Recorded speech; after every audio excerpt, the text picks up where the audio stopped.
Je vis seul dans les montagnes où l'hiver ne pardonne pas les erreurs. Alors, quand j'ai ouvert ma porte cette nuit-là et que j'ai vu une panthère noire enceinte assise silencieusement dans la neigage, je n'ai pas ressenti de peur d'abord. J'ai ressenti quelque chose de pire. J'ai réalisé qu'elle n'était pas venue ici par accident. Elle était venue parce qu'elle manquait de temps. Avant que je ne vous raconte ce qui s'est passé ensuite, dites-moi dans les commentaires d'où vous regardez. L'hiver a une façon de rétrécir votre monde. Quand la neige arrive tôt et reste tard, tout ce que vous connaissiez autrefois commence à sembler plus lointain que ce qu'il est réellement. Les routes disparaissent d'abord, puis les voies, puis lentement même les souvenirs cessent de visiter aussi souvent qu'avant. Je vis seul dans une petite cabane au bord des montagnes où la forêt s'épaissit et le silence semble plus lourd chaque année qui passe. À 73 ans, j'ai appris à ne plus attendre grand-chose des jours. Le matin vient, le soir suit, et entre les deux, le temps se dépose juste comme la neige sur un champ main touché. Je n'étais pas toujours seul ici.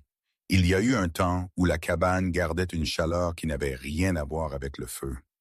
Ma femme disait, « Nous avons fait de nous des gens honnêtes, que quand le monde se dépoitraillait jusqu'au blanc et au froid, vous ne pouviez plus vous cacher de qui vous étiez vraiment. » Elle aimait regarder la neige tomber par la fenêtre, une tasse de thé réchauffant ses mains, croyant que tant que nous étions ensemble, le froid ne pourrait jamais vraiment nous atteindre. Elle avait tort sur une chose. L'hiver trouve toujours un moyen d'entrer. Parfois par la porte, parfois par le cœur. Après qu'elle soit passée, la cabane est devenue plus silencieuse que je ne le pensais possible. Mon fils a cessé de venir pas longtemps après cela. Nous avons eu des mots, le genre qui sonne plus petit quand vous les dites à voix haute, mais qui résonnent pour toujours une fois qu'ils ont été prononcés. Il voulait que je quitte les montagnes. Dit que cet endroit me tuait lentement. Je lui ai dit que cet endroit était la seule chose qui semblait encore honnête. Il est parti avant que la neige ne tombe cette année-là, et il n'est pas revenu depuis. Les gens disent que le temps guérit les choses. Ce qu'ils ne vous disent, toi, c'est que le temps les fige aussi sur place si vous le laissez. Au moment où cet hiver est arrivé, j'avais adopté une routine construite autour de la survie plutôt que de la vie. Se réveiller avant le lever du soleil, alimenter le feu, dégager les marches, renifle, manger ce qui était facile, ne parler à personne sauf si nécessaire. Les nuits étaient les plus dures. Le vent pressait contre la cabane comme s'il essayait de se souvenir de ce qu'était la chaleur, et les arbres gémiraient sous le poids de la neige, sonnant presque vivants. Je me suis dit que le silence était la paix, qu'être seul était plus sûr que d'être déçu à nouveau. J'ai cru cela, ou du moins je le voulais. Ce soir-là n'était pas différent des autres. La neige était tombée depuis l'après-midi, épaisse et régulière, enfouissant tout ce qui était familier jusqu'à ce que le monde extérieur semble méconnaissable. Je me suis assis dans ma chaise près de la porte, regardant le feu lutter contre le froid, écoutant le doux tic-tac de la vieille horloge sur le mur. Il y a des moments où vous sentez le temps ralentir autour de vous, comme s'il décidait de continuer ou de s'arrêter complètement. Je me souviens avoir pensé, pas pour la première fois, que rien d'inattendu n'arrive plus aux gens comme moi. C'est là que j'ai entendu la respiration. Au début, j'ai cru que c'était le vent qui s'infiltrait par une fissure quelque part dans la cabane. L'hiver joue des tours à vos oreilles, surtout quand vous avez vécu assez longtemps pour douter de vos sens. Mais ce son était différent, plus lourd, plus près. Je me suis figé dans ma chaise, chaque muscle se tendant alors que j'écoutais à nouveau. Le feu crépitait, l'horloge tic-taquait, et c'était là. Une respiration lente et délibérée juste derrière la porte, étouffée par la neige, mais indubitablement vivante. Je n'ai pas bougé. Je n'ai pas parlé. J'ai juste écouté. Vivre ici vous apprend la prudence. Vous apprenez quels sons appartiennent à la forêt et quels sons n'y appartiennent pas. Celui-ci n'y appartenait pas. Quoi que ce soit qui se tenait devant ma porte ne passait pas. Ce n'était pas perdu. C'était en attente. J'ai ressenti un étrange resserrement dans ma poitrine. Pas de la peur exactement, mais de la reconnaissance. Le même sentiment que vous ressentez quand la vie vous réveille après avoir fait semblant de dormir trop longtemps. Je me suis levé lentement, mes articulations protestant, et j'ai fait un pas vers la porte. Le bois était plus froid que d'habitude sous ma main, comme si la nuit elle-même s'était pressée contre lui pour la chaleur. Pendant un bref instant, j'ai envisagé de faire demi-tour, de m'asseoir et de laisser le son s'estomper dans la mémoire comme tout le reste. À mon âge, vous apprenez à quel point il est facile d'ignorer les choses, à quel point le silence peut devenir confortable. Mais la respiration a continué et debout là dans la lueur du feu, avec la neige tombant sans fin dehors, j'ai compris quelque chose avec une clarté qui m'a troublé. Quoi que ce soit qui était de l'autre côté de cette poudre avait déjà fait son chemin à travers la tempête, à travers le froid, à travers l'obscurité, et maintenant il avait choisi ma cabane, ma porte, comme lieu d'arrêt. J'ai tendu la main vers le loquet. Le loquet a résisté un instant, raide à cause du froid, et cette hésitation a semblé plus lourde qu'elle n'aurait dû. Je me souviens avoir pensé à quel point il était étrange qu'un si petit mouvement puisse ressembler à une décision que vous ne pouviez pas reprendre. Quand la porte s'est finalement ouverte, le froid s'est engouffré immédiatement, vif et impitoyable, apportant avec lui l'odeur du pain, de la glace et de quelque chose d'autre que je n'ai pas pu identifier au début. Mon souffle est devenu blanc devant moi alors que la lumière de l'intérieur se répandait sur la neige, découpant une forme pâle dans l'obscurité. C'est là que je l'ai vue. Au début, mon esprit a refusé de donner un nom à la forme. Elle était trop grande, trop solide, accroupie dans la neige juste au-delà de l'entrée. La neige s'accrochait à son dos et à ses épaules, saupoudrant sa fourrure noire de blanc, la faisant ressembler à quelque chose sculpté dans la nuit elle-même. Elle n'a pas bougé quand la lumière l'a frappée. Elle n'a pas tressailli ni montré les dents. Elle a simplement levé légèrement la tête et m'a regardé. Pas comme un animal regarde sa proie, pas même comme une créature sauvage regarde une menace.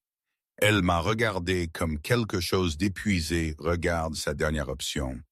Il a fallu quelques secondes à mes yeux pour s'adapter, et quand ils l'ont fait, la peur a finalement rejoint la compréhension. Une panthère noire, massive, les muscles se déplaçant subtilement sous son pelage. La force toujours présente même alors que le froid la pressait.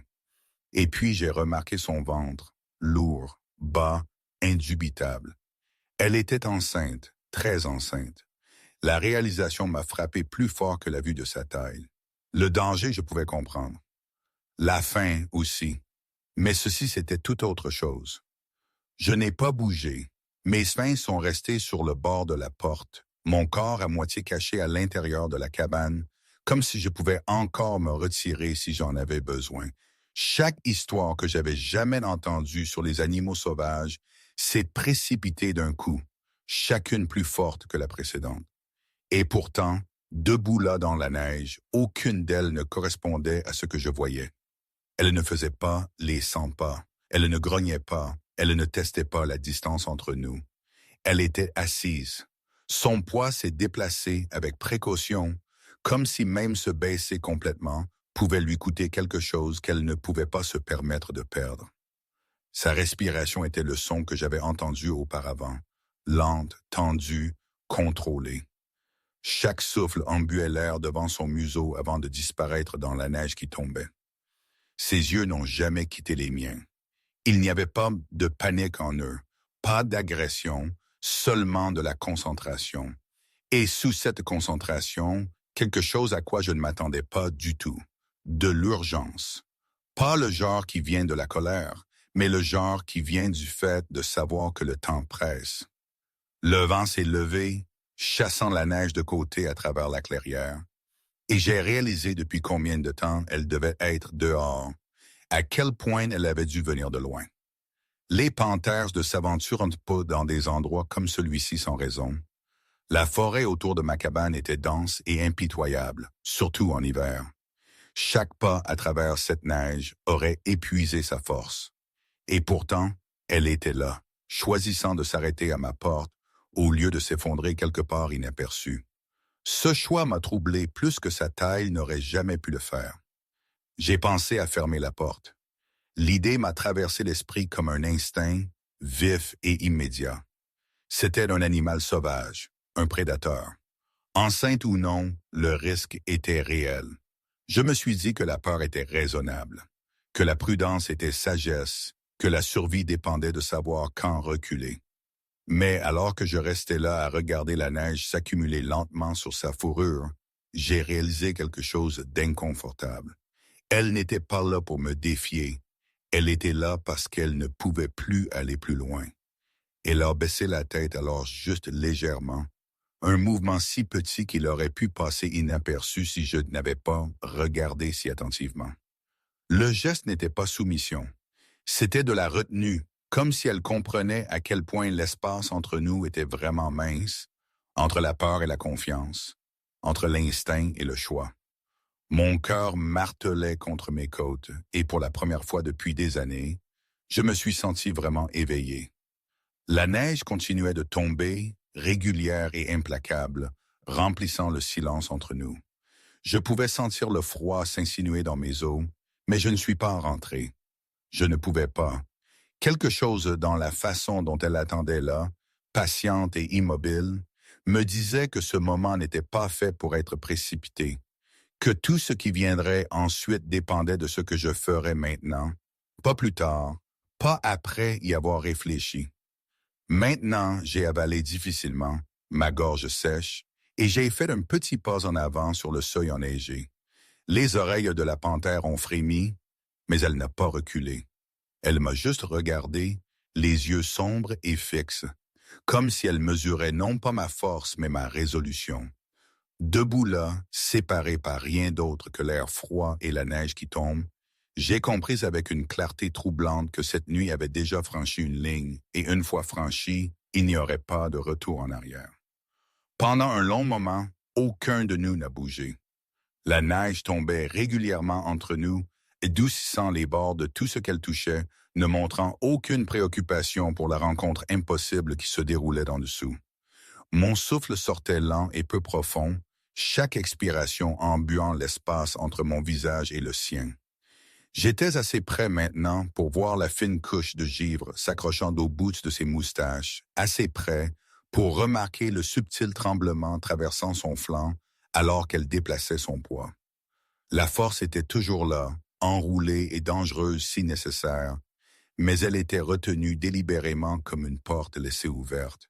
Puis elle a fait quelque chose à quoi je ne m'attendais pas. Elle a regardé au-delà de moi, pas par-dessus mon épaule par peur, pas vers la chaleur de la cabane. Elle a tourné légèrement la tête, les yeux balayant la forêt sombre derrière elle, l'étendue blanche s'étirant entre les arbres. Pendant une seconde, son attention m'a quitté entièrement. Puis elle a regardé de nouveau, lentement, délibérément, et a croisé mon regard une fois de plus. Le mouvement était calme, presque prudent, comme si elle s'assurait que j'étais attentif.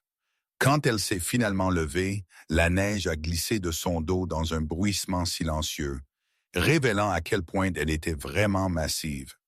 Même enceinte, même épuisée, elle se déplaçait avec une sorte de grâce qui rendait le froid plus aigu par comparaison. Elle a fait un pas loin de la porte. Mon cœur a bondi, se préparant instinctivement à la voir disparaître dans la forêt. Mais elle n'a pas couru. Elle ne s'est même pas pressée. Elle a marché quelques pas dans la neige, puis s'est arrêtée et s'est retournée vers moi.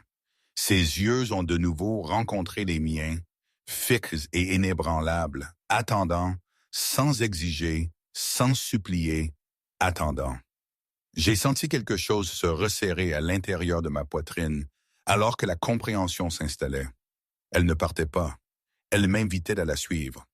Chaque pensée sensée dans ma tête me disait de ne pas bouger. J'étais un vieil homme debout pieds nus dans l'entrée d'une cabane, faisant face à un prédateur sauvage au milieu d'un hiver montagnard. Le froid seul pourrait me tuer si je m'éloignais trop. La forêt ne se souciait pas des bonnes intentions. La nature non plus. J'ai pensé à ma femme, à mon fils, aux années que j'avais passées à me convaincre que l'isolement était plus sûr que la connexion. Faire demi-tour aurait été facile. Tout ce que j'avais à faire était d'entrer, de fermer la porte et de laisser la nuit s'occuper de ce qui viendrait ensuite. Mais je ne l'ai pas fait. Au lieu de cela, j'ai serré mon manteau plus fort autour de mes épaules et j'ai avancé complètement dans la neige. Le froid a mordu les semelles de mes bottes immédiatement, vif et impitoyable, mais je l'ai accueilli. La douleur a une façon de couper l'hésitation. La panthère m'a observé attentivement alors que je bougeais, son corps se tendant un instant avant de se détendre à nouveau. Quand elle s'est retournée et a commencé à marcher, elle l'a fait lentement, adaptant délibérément son pas au mien. Tous les quelques pas, elle regardait en arrière pour s'assurer que j'étais toujours là, comme si elle comprenait exactement à quel point cet accord entre nous était fragile. La forêt s'est refermée rapidement une fois que nous avons quitté la clairière. Des branches chargées de neige pendaient pas.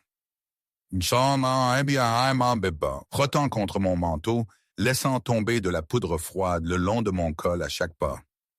Mes jambes y ont protesté presque immédiatement. Le sol inégal caché sous le blanc, rendant chaque pas incertain. La panthère avançait devant moi avec une confiance tranquille, ses pattes s'enfonçant dans la neige sans bruit, traçant un chemin étroit à travers les congères. J'ai suivi ce chemin comme si c'était la seule chose solide qui restait au monde. Au fur et à mesure que nous allions plus loin, le vent s'est levé, sifflant à travers les arbres en longues respirations creuses. Mes poumons brûlaient de froid, chaque inspiration était vive et peu profonde, mais je continuais. Je ne sais pas pourquoi, ou peut-être que si, et j'ai juste peur de le dire à voix haute. La suivre me donnait l'impression de suivre quelque chose que j'avais ignoré trop longtemps, une attraction vers un but, vers le fait d'être à nouveau nécessaire. Je n'avais suivi personne depuis des années. Pas depuis la dernière dispute avec mon fils. Pas depuis que j'avais décidé qu'il était plus facile de rester immobile. Elle s'est arrêtée brusquement et j'ai failli la percuter. La forêt devant plongeait dans un ravin peu profond, la neige y était perturbée, tassée à des endroits où quelque chose de grand s'était déplacé d'avant en arrière. La panthère se tenait au bord, son corps tendu maintenant, les muscles rigides sous sa fourrure. Elle a regardé en arrière une dernière fois avant de se tourner vers la dépression dans la neige. L'urgence dans ses yeux s'était accentuée, plus patiente, plus calme. Le temps, aussi peu qu'il lui en restait, s'échappait. Debout là, mon souffle sortant d'un nuage irrégulier, j'ai compris la vérité de ce que j'avais choisi. Je ne suivais pas seulement un animal dans la forêt. Je retournais dans un monde qui me demandait encore quelque chose. Un monde qui ne se souciait pas de mon âge, de mes pertes ou de ma peur. Et alors que je faisais un pas de plus en avant, plus profondément dans la neige et plus près de ce qui attendait, j'ai réalisé avec une certitude tranquille que c'était le moment où tout allait changer. Le ravin était plus profond qu'il n'y avait paru d'en haut. La neige s'était accumulée inégalement le long de ses bords, masquant la pente sous une peau blanche fragile qui craquait doucement sous mes bottes. Alors que je m'approchais, l'air froid y descendait, plus lourd et plus vif, portant une odeur qui me serrait la poitrine. La terre, la glace et quelque chose de cru. La panthère se tenait au bord, son corps rigide maintenant. Aucune trace de la patience calme qu'elle avait montrée auparavant. Cet endroit importait. C'était aussi loin qu'elle pouvait se résigner à aller. Elle a fait les 100 pas une fois le long du bord, lente et délibérée, sa queue traçant une ligne sombre contre le sol blanc. Chaque pas semblait mesuré, contrôlé, mais je pouvais voir la tension dans son mouvement maintenant. Sa respiration avait changé à nouveau, plus courte, plus rapide, et quand une autre contraction la traversa, elle s'arrêta complètement, s'abaissant dans la neige avec un son silencieux et forcé qui portait plus de peur que de douleur. La voir ainsi a fait disparaître le dernier de mes doutes. Tout ce dont elle avait besoin était ici, Quoi que ce fût qui n'allait pas, cela nous attendait juste en dessous. J'ai allumé ma lampe de poche vers le bas, le faisceau coupant à travers la neige tourbillonnante et dans le creux en dessous.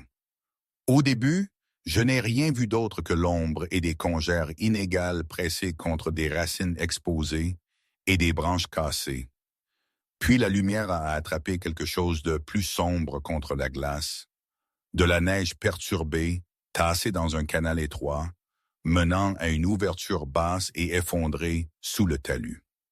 On aurait dit que c'était autrefois une tanière nichée en toute sécurité sous les racines d'un vieil arbre, avant que les tempêtes hivernales n'aient fait tomber la moitié de la pente sur elle.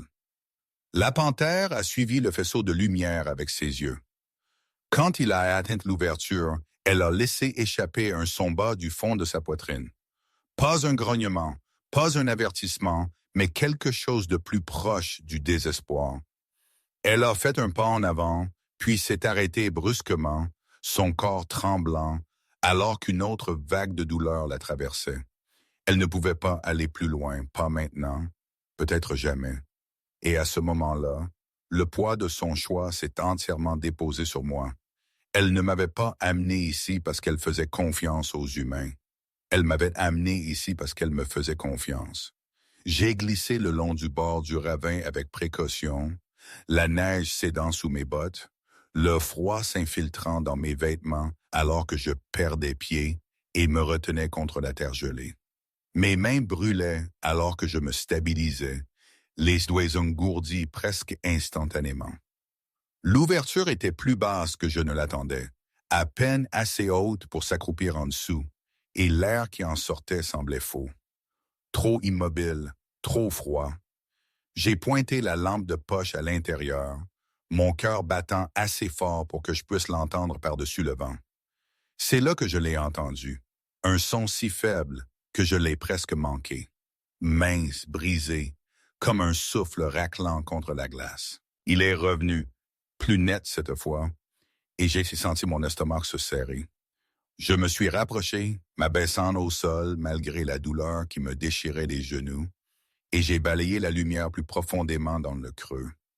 Le faisceau a atterri sur une petite forme à moitié enfouie dans la neige et les débris, pressés contre la terre gelée, où le toit s'était effondré. Fourrure noire à peine visible sous une croûte de glace. Trop petit, trop immobile. Un petit. Ma gorge s'est nouée autour du mot alors que je le fixais. Mon esprit luttant pour rattraper ce que mes yeux me disaient. La poitrine du petit bougeait à peine, chaque souffle un effort fragile contre le froid.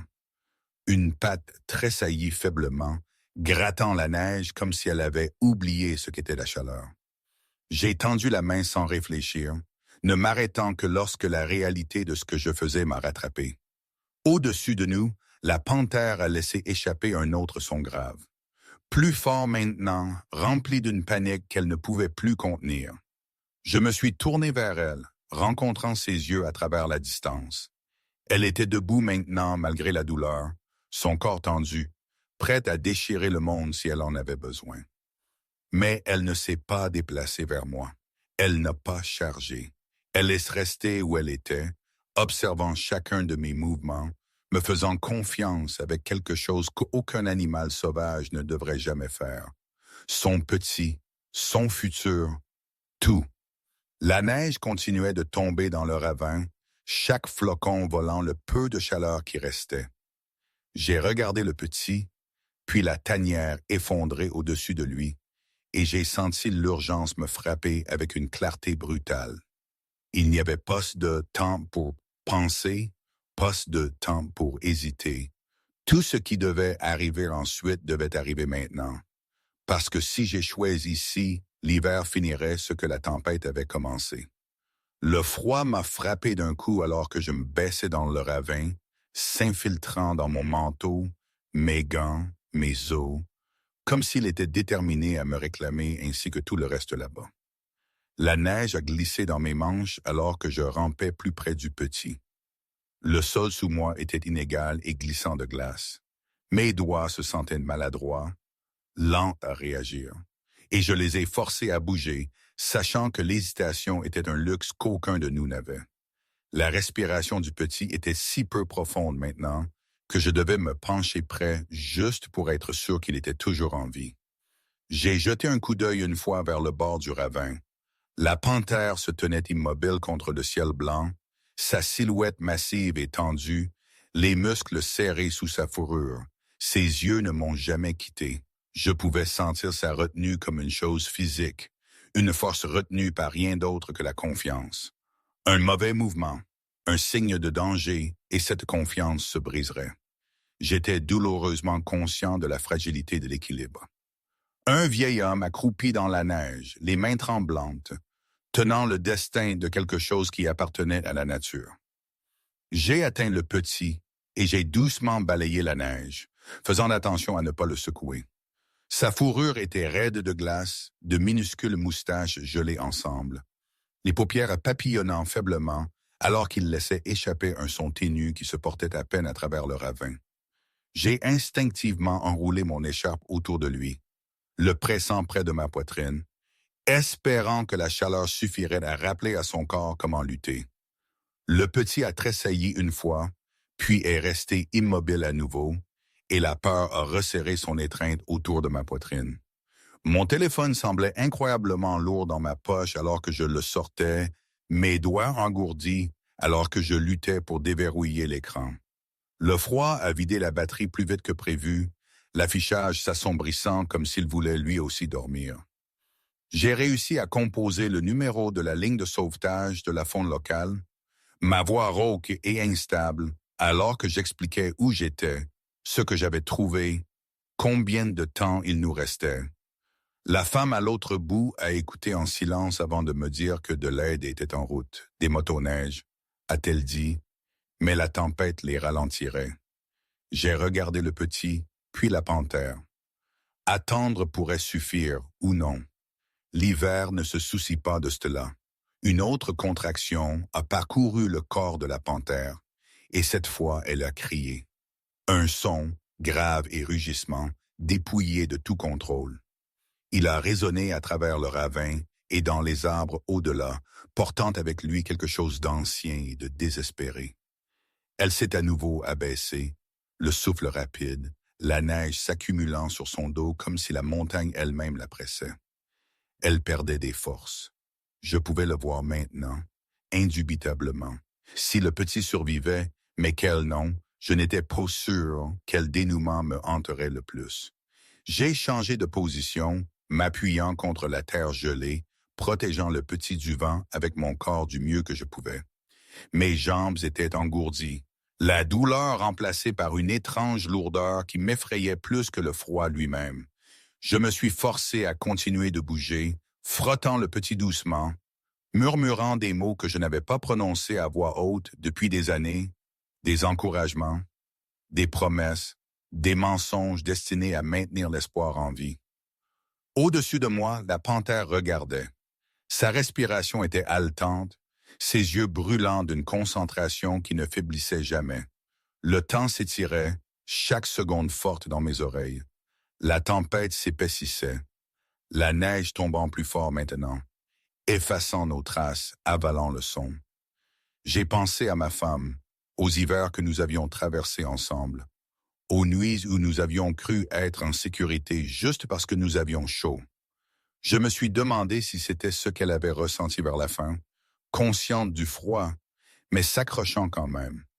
Cette pensée m'a stabilisé d'une manière à laquelle je ne m'attendais pas. Des phares ont finalement clignoté à travers les arbres, lointains et faibles, mais indubitables. Le soulagement m'a traversé si fortement qu'il m'a presque coupé le souffle.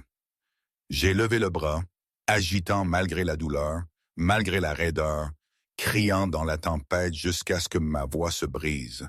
La panthère a levé la tête, les yeux suivant le mouvement de la lumière avec une intensité lasse, son corps se tendant à nouveau, prêt à protéger le peu qui lui restait. Alors que le son des moteurs devenait plus fort, j'ai réalisé quelque chose avec une clarté qui ne laissait aucune place au doute. Quoi qu'il arrive ensuite, quoi que le sauvetage apporte avec lui, tout changerait. Pas seulement pour le petit, pas seulement pour la panthère, pour moi. Parce que l'hiver n'avait pas encore fini de décider, le son des moteurs a traversé la tempête comme quelque chose d'irréel, aigu et mécanique contre le silence infini de la neige qui tombe.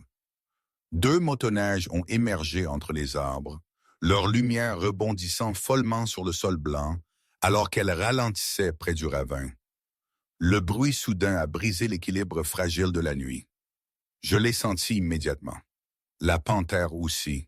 Son corps a surgi avec une force renouvelée, les muscles se contractant alors qu'elle se levait malgré la douleur. Un faible grondement d'avertissement vibrant dans sa poitrine. Elle s'est rapprochée du bord, se positionnant entre moi et les lumières qui approchaient. Chaque instinct lui criant de protéger le peu qui lui restait. J'ai levé les mains rapidement, le cœur battant, et me suis tourné vers elle avant que les sauveteurs ne puissent s'approcher davantage. J'ai parlé sans réfléchir, ma voix tremblante, mais assez forte pour porter à travers le vent. Je lui ai dit de rester. Je lui ai dit que je ne partais pas.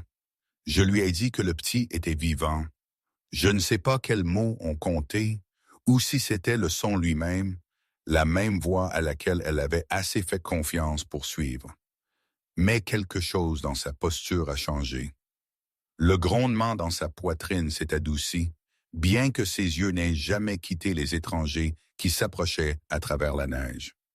Les sauveteurs se sont arrêtés à plusieurs mètres en arrière, assez expérimentés pour lire la tension dans l'air. L'un d'eux a coupé le moteur, laissant le silence s'insinuer à nouveau. Un autre a parlé doucement, me demandant de m'éloigner du petit. J'ai secoué la tête et j'ai fait un geste à la place, expliquant par phrases brisées, pointant d'abord la panthère, puis son ventre, puis la tanière effondrée derrière moi. Ils ont compris rapidement. Ce n'était pas un enlèvement, c'était une négociation. Ils se sont déplacés lentement, délibérément, chaque pas annoncé. Pas de mouvement brusque, pas de voix élevée. Je me suis reculé juste assez pour leur donner de l'espace tout en me gardant entre le petit et le bord du ravin. Les yeux de la panthère ont basculé entre nous, calculant, pesant le risque contre le désespoir. La neige s'accrochait à ses moustaches, fondait, puis gelait à nouveau. Une autre contraction la traversa et elle faiblit, s'abaissant avec un son étrange qui me serra la poitrine. Quelle que soit la force qu'il lui restait, elle était dépensée juste pour rester debout. L'un des sauveteurs s'est abaissé à côté de moi, prudent et calme, et a enveloppé le petit dans une couverture thermique avant de le placer doucement dans un transporteur réchauffé avec des sacs. Le petit a remué faiblement, laissant échapper un cri ténu qui m'a transpercé. La panthère a répondu instantanément, un son aigu et angoissé qui a résonné sur les parois du ravin. Son corps a bondi d'un pas en avant, la peur éclairant ses yeux, et pendant un instant terrifiant, j'ai pensé que tout allait s'effondrer dans le chaos. J'ai fait un pas en avant à nouveau sans réfléchir. Je me suis placé directement dans sa ligne de mire et j'ai prononcé son nom. Pas un vrai nom, pas un que quelqu'un lui aurait donné, mais un qui m'est venu à cet instant, façonné par le besoin plutôt que par le sens. Je lui ai dit que le petit était en sécurité. Je lui ai dit que je ne les laisserais pas le lui enlever. Je lui ai dit qu'elle avait fait assez. Ma voix s'est brisée sous le poids de cela, mais je n'ai pas arrêté. J'ai continué à parler jusqu'à ce que la panique dans ses yeux s'adoucit, jusqu'à ce que sa respiration ralentisse juste assez pour qu'elle m'entende à nouveau. Les sauveteurs ont travaillé rapidement ensuite, tournant leur attention vers elle. Ils ont expliqué à voix basse ce que j'avais déjà commencé à comprendre, que la tanière s'était effondrée parce que la pente au-dessus avait été affaiblie, dénudée par des machines et coupée des mois avant l'arrivée de l'hiver. Abattage illégal, ont-ils dit, des chemins dégagés directement à travers des terres protégées. La forêt ne retenait plus la neige comme avant. Quand les tempêtes sont venues, tout a cédé d'un coup. Elle n'était pas venue dans les montagnes par accident. Elle avait été poussée. Or qu'il préparait une civière et une sédation, la panthère m'a regardé une dernière fois. Non pas avec peur, non pas avec avertissement, avec quelque chose de plus proche de l'épuisement et du soulagement mêlé. Elle leur a permis de l'aider, son corps massif se rendant finalement au poids de la nuit. La neige a continué de tomber autour de nous, douce et implacable, couvrant les marques de ce qui avait été perdu et de ce qui avait été sauvé de la même manière. Debout là dans le froid, regardant la nature se soumettre, non pas au contrôle, mais aux soins, j'ai senti quelque chose en moi changer. Quelque chose de long, de gelé, commençant enfin à se dégeler. Le centre de sauvetage se trouvait en bordure de la ville, un bâtiment bas en béton à moitié enfoui dans la neige, ses fenêtres brillant doucement contre l'obscurité. Je n'avais pas prévu d'y aller. Pas vraiment. Je me suis dit que mon rôle était terminé une fois que la panthère et son petit étaient chargés sur le traîneau. Mais quand les motoneiges se sont éloignés et que la forêt a englouti leurs traces, j'ai senti le vieux poids familier revenir. Ce sentiment de laisser quelque chose d'inachevé. Alors j'ai suivi, mon camion toussant au réveil après des semaines de désuétude, les pneus crissant sur la glace, alors que je roulais sur des routes que je n'avais pas empruntées depuis des années. À l'intérieur, l'air était chaud et sentait légèrement le désinfectant et la fourrure mouillée. La panthère était allongée sur une plateforme rembourrée derrière une vitre épaisse, sa poitrine massive se soulevant et s'abaissant dans un rythme lent et régulier. Des tubes et des moniteurs l'entouraient, silencieux et précis, mais elle semblait plus petite d'une certaine manière sous les lumières, vulnérable d'une façon qu'elle n'avait jamais été dans la forêt. Le petit reposait à proximité dans un enclos tapissé de couvertures, son petit corps recroquevillé, vivant, indubitablement vivant. Le soulagement m'a de nouveau envahi, plus doux cette fois, moins vif, comme une chaleur qui ne brûlait pas. L'un des agents de la faune se tenait à côté de moi, puis, les bras croisés, les yeux fatigués. Il a parlé doucement, comme s'il avait peur de déranger quelque chose de sacré. Il m'a dit ce qu'il savait déjà, mais disait rarement à voix haute. L'exploitation forestière avait duré des mois, cachée sous des permis et des excuses, coupant des lignes à travers des terres protégées, jusqu'à ce que les collines ne puissent plus retenir la neige. Quand l'hiver est venu, il n'a pas seulement apporté le froid, il a apporté l'effondrement. Les tanières ont échoué, les sentiers ont disparu, les animaux ont été forcés plus haut dans les montagnes. Plus près des gens, plus près du danger. Il a secoué la tête et a dit « Elle a fait ce qu'elle devait faire ». Ces mots sont restés avec moi parce que je les ai reconnus. J'ai pensé à la façon dont j'avais choisi l'isolement après la mort de ma femme. Comment j'avais laissé les disputes se durcir en distance avec mon fils au lieu de tendre la main. Comment je m'étais convaincu que rester immobile était la même chose que rester en sécurité. Comme la panthère, je m'étais adapté à la perte en me retirant, ne réalisant pas que le sol sous moi cédait tout aussi sûrement. Nous nous racontons des histoires pour survivre. Parfois, ces histoires nous piègent. Ils m'ont dit que la panthère survivrait, qu'elle donnerait naissance sous les soins avec la chaleur et la protection qu'elle n'avait pas connues dans la nature cet hiver-là. Le petit, ont-ils dit, vivrait aussi. Il y aurait une réhabilitation, une relocalisation une fois les tempêtes passées. Une chance non pas à la vie qu'elle avait eue, mais à une qui ne finirait pas dans la glace et le silence. J'ai hoché la tête, reconnaissant, mais aussi conscient de quelque chose d'inconfortable. Elle serait rendue à la forêt. Je retournerai à ma cabane. Certaines vies avancent, d'autres restent où elles sont. Quand je suis finalement sorti, la neige tombait à nouveau, épaisse et lente, se déposant dans les ornières profondes laissées par les motoneiges. Je suis resté là plus longtemps que nécessaire, la regardant effacer les preuves de la nuit. La forêt semblerait intouchée au matin, propre, silencieuse, mais je savais mieux maintenant. La neige ne guérit pas ce qui est brisé. Elle ne fait que le cacher. Le retour à la maison a semblé plus long que d'habitude. La route était vide, les phares traçant un chemin étroit à travers le blanc. Et pour la première fois depuis des années, mes pensées ne semblaient pas lourdes. Elle semblait ouverte, inachevée peut-être, mais ouverte. J'ai réalisé que je pensais à mon fils, au dernier hiver que nous avions passé ensemble, à quel point l'orgueil tenace peut sonner comme de la force jusqu'à ce qu'il vous laisse homme. Quand j'ai atteint la cabane, la lumière du porche a percé la neige tout comme la nuit précédente. Je suis resté là un instant, la main posée sur la porte, écoutant le vent bouger à travers les arbres. La forêt semblait différente maintenant, pas plus silencieuse, juste moins distante. Je ne savais pas ce qui viendrait ensuite. Je ne savais pas si j'étais capable de réparer tout ce que j'avais laissé en suspens. Mais pour la première fois depuis longtemps, je savais ceci. L'hiver n'avait pas tout pris. La neige n'a pas arrêté de tomber quand je suis rentré. Elle ne le fait jamais vraiment ici. Elle continue juste de tomber, patiente et indifférente, couvrant hier sans demander permission.